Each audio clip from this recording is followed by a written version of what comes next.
Positive and negative identity identifiers. What is a positive and negative identity identifier? A positive identity identifier is an identifier that has a positive impact on a person who has accepted it as part of their identity.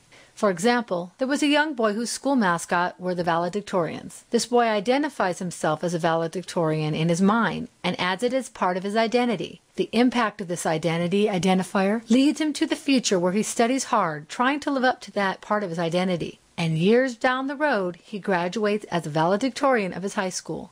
What is a negative identity identifier? A negative identity identifier is an identifier that has a negative impact on a person who has accepted it as part of their identity. For example, we take that same young boy, but this time his school mascot was the Pirates. This boy identifies himself as a pirate in his mind and adds a pirate as part of his identity identifiers. The impact of this leads the boy to be infatuated with pirates throughout his young life, and years down the road he ends up getting into crime. Examples of positive and negative identity identifiers.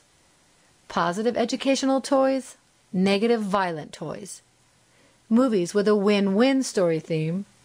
Movies with a tragic situation and a tragic ending. Books where the hero helps other people.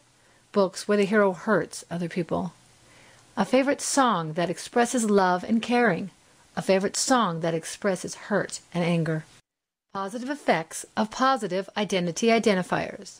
Here is a brief illustration of the effects that positive identity identifiers would have on a hypothetical child.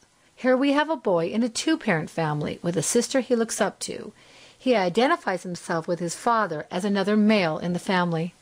One of the first favorite toys he gets as a child is an airplane, which he imagines himself flying. As he grows older, his interest in airplanes continues. His school mascot is the valedictorians, which he attaches to his identity with a sense of pride. He later finds himself fascinated with books about nature and is longing to explore the wilderness. In school, his favorite subjects are science, and in history, the Pilgrims. His zodiac sign is a Libra, and he imagines himself with a sense of balance. As he grows older, he still has a fascination for airplanes. Later on in his life, he enjoys hiking and camping, playing baseball, hanging out with his diverse group of friends, and eventually becoming an airline pilot. Negative effects of negative identity identifiers. Here is a brief illustration of the effects that negative identity identifiers would have on the same hypothetical child. Here we have a boy who is raised by a single mother. He has no male role model in the household to look up to. In fact, his real father committed many crimes and was sent to jail.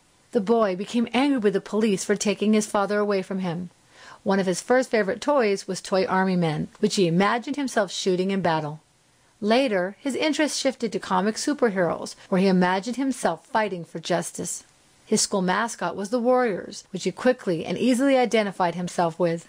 With the fact that his father was in jail and his newfound warrior identity, he begins to get in trouble acting out his fantasies in school. His favorite part of school was the history of the Revolutionary War and knights of medieval times. His zodiac sign was Leo, which he identified with himself as a mighty and powerful lion. He became rebellious and aggressive as a teenager. With all the pressures and anxieties that come with anger, he eventually started getting into drugs and alcohol. His favorite sport was boxing. He started hanging out with other kids like him and ended up in a gang and is now in jail for various crimes, just like his father. Impact of positive and negative identifiers. As we grow and learn throughout our lives, we collect thousands of identity identifiers which will eventually help and mold and create our personalities. The higher percentage of positive identifiers we have, the more peaceful and content we are with our lives. On the other hand, the more negative identifiers we collect, we become more frustrated and have more problems adapting to society. Here's another look on how this all works. As a peaceful young child, we collected many positive identifiers. And as we grow, we collect even more. And then eventually, we may pick up a few negative identifiers, and as we would become slightly less stable. If we had an even split of positive and negative identifiers, we would end up with a moderately stable life. If we started to lose some of the positive identifiers, we would become more frustrated, heading toward problematic. When we begin ridding ourselves of the negative identity identifiers, we become more content or peaceful.